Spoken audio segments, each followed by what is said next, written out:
Hey, what you doing there? Whoa. Who's there? I'm just playing with these Legos. They're like these robots and you can make them do stuff.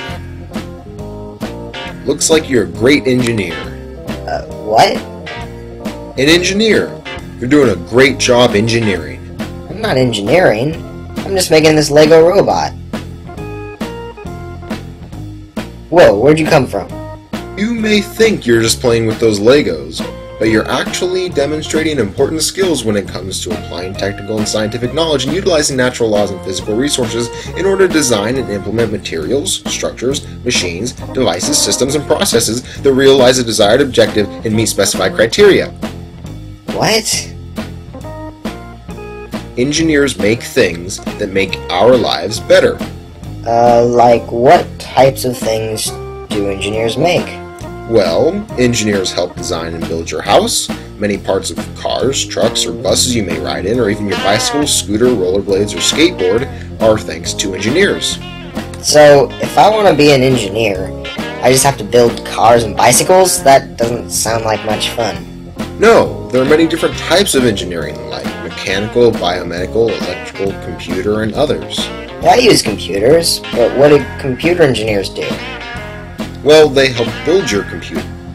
They were the ones who figured out how the keyboard would work, how the screen would look, what the mouse would be like, and how all the microchips and wires would connect together and make it do what you want it to. What about those medical engineers? Biomedical engineers make things that doctors use to keep people healthy.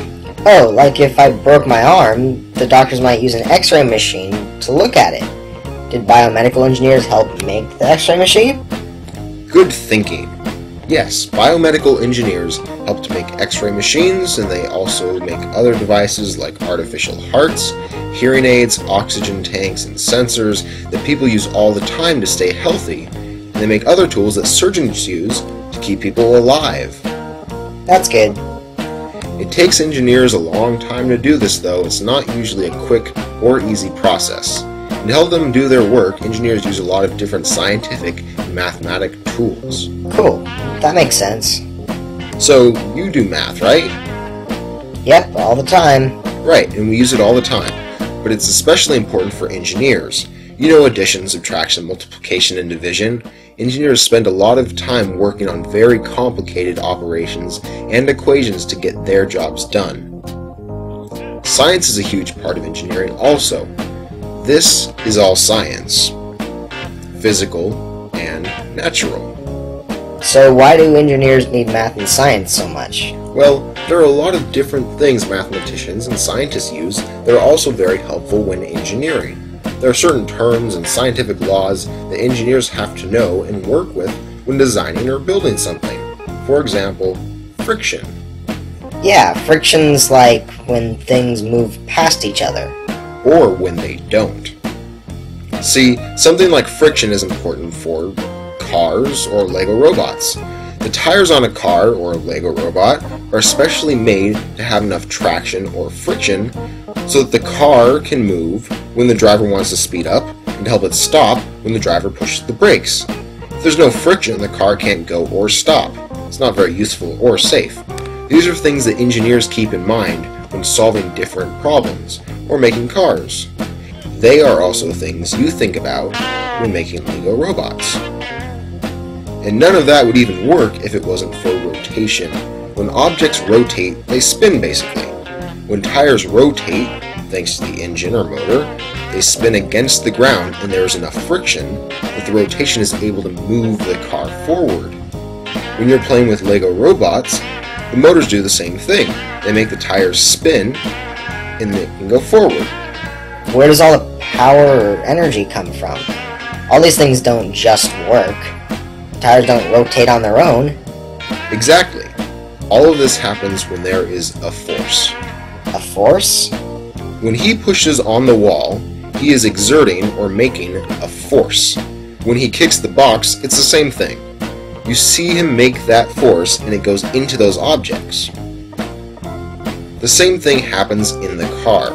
When there is a force from the motor or engine, it pushes against the wheels so they can turn. And this is something called torque. When there is a force on something and it rotates, that's torque. Here's another way to look at it.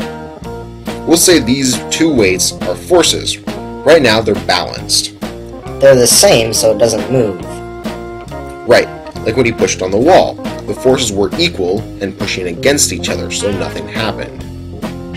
But when we take one away, that forces the bar to spin. Torque. And all of this is only helpful if we can use it in our lives. And we can. It's very useful when all of this can happen at a certain speed. Oh, there's a speed limit on roads. Yeah, usually we like things to happen really fast.